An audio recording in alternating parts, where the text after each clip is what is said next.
Hello, welcome back to another episode on Red Foxy. If you like what you see, please like, subscribe, and click on the notification bell so you don't miss out on new content. Just want to vent my experience on being cheated on 27 male and moving forward. Hello, I just wanted to share my experience with those who have gone through what I have. So I was married with a 2.5-year-old kid when I discovered my wife, a 26-year-old female, had cheated on me. This occurred when she was on a cruise with her 2 female companions. They went and returned, and a few days later, my ex-wife now says she believes we should split for a time, the day before my daughter's 3rd birthday celebration. This came out of nowhere, we'd never had a conversation like this before. Backstory, I was in school at the time, working full-time, caring for my kid, and relocating to a new home in our town. We used to dispute a lot and didn't have the finest communication skills. Having said that, when she asked whether I wanted to go on the cruise, I responded fine, no problem. She spent the most of the time watching our kid, and I thought it would be a good thing for her to do with friends. Despite the fact that we didn't have the money to accomplish it at the time. I would keep an eye on our daughter while she was gone.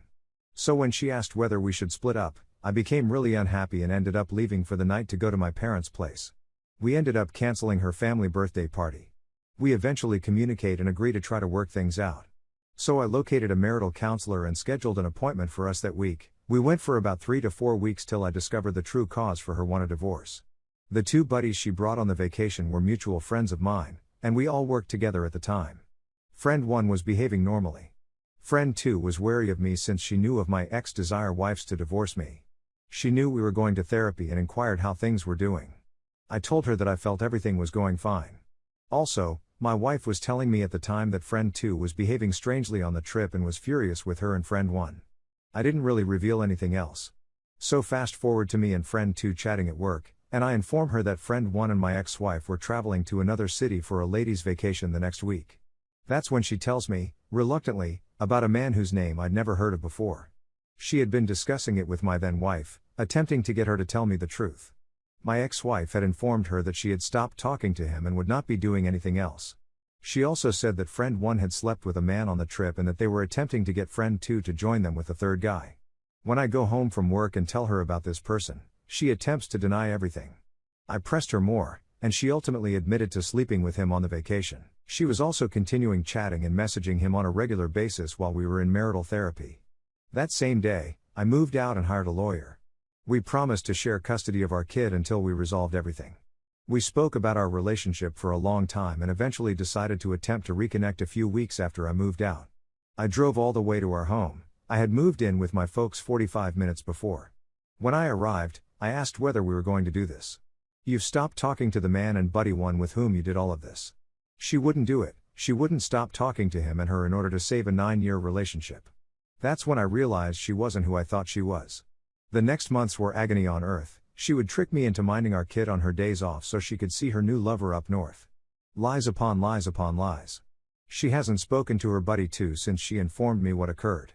At one time, she told me it was my fault since we didn't communicate properly and would quarrel. Make my life a living misery. Fast forward, through it all, friend 2 and I became even closer friends and began dating. We've been in a relationship for almost a year. She is a lovely lady who shares my moral principles and loves my kid as much as I do. I have joint custody of my kid, which I like. I keep wondering why this happened to me, but I've realized it's made me stronger. She was incorrect, and no matter how awful she claims our relationship was, it doesn't justify the lying, cheating, and manipulative conduct she subjected me to. Also, around 9 months after everything, she crawled back to me, claiming everything was a mistake and she was sorry. And so on.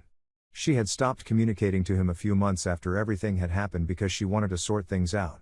She revealed her real nature to me while I was weeping my eyes out after discovering the infidelity and her spitting all over me.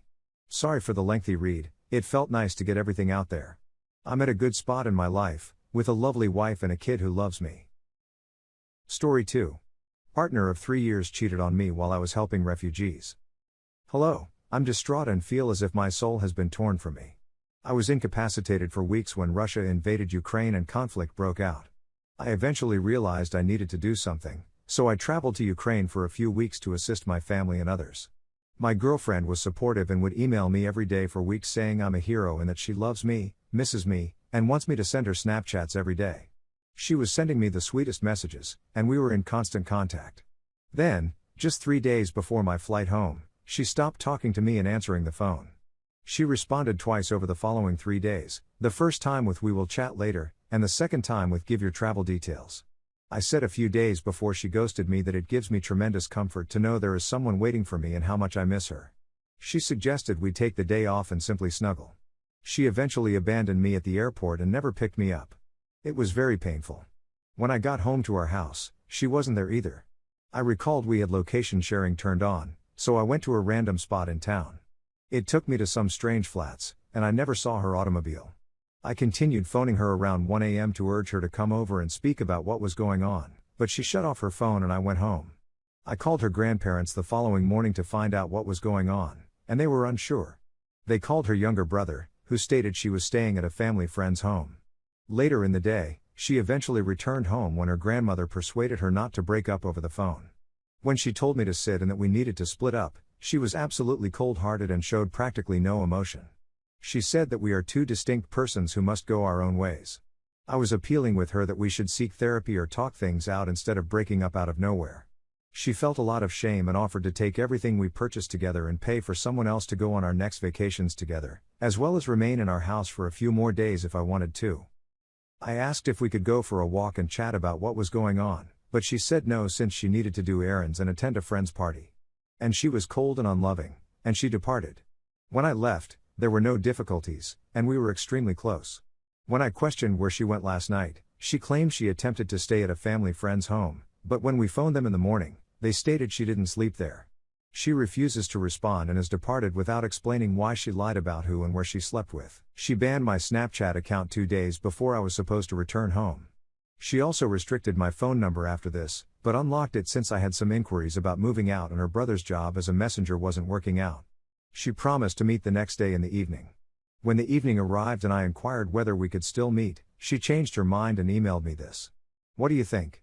I don't want to have another last recollection of you. Yesterday was very courteous, respectful, and lovely. I don't want the recollection of conversing today to be anything other than that. I don't have anything more to say to you. We could never have figured it out. We shouldn't have stayed together after all of the ways we damaged one another. I don't believe you enough to say anything else. You seem to be looking for other explanations, which is not fair. We haven't communicated in a long time. After a few weeks apart, I discovered I didn't miss you. And I'm back to being myself. I have nothing against you. Everything is forgiven to you. If you need anything, please contact my younger brother. Please do not text me or my friends and family after receiving this message. Remember, my people are my people, and they will always back me. They want me to be happy, and they will always be on my side. They can see I'm pleased now, and they enjoy it. Please don't turn everyone against you, and please don't irritate any more members of my family. Don't underestimate yourself. Look for yourself. Goodbye." Then I answered, not sure how to handle this message, but I'll try my best to respect you and your intentions. I've always desired for you to be happy.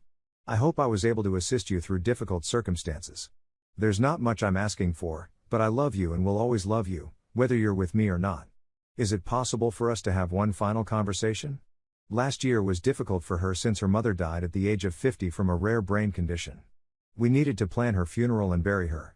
But for the remainder of the year, I remained at her side while she battled suicidal despair. I did all I could to help her, even if it meant losing myself in the process.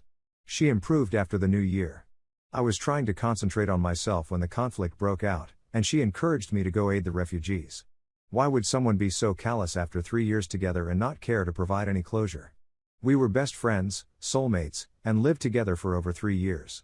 After I returned after assisting refugees, I planned to make a proposal.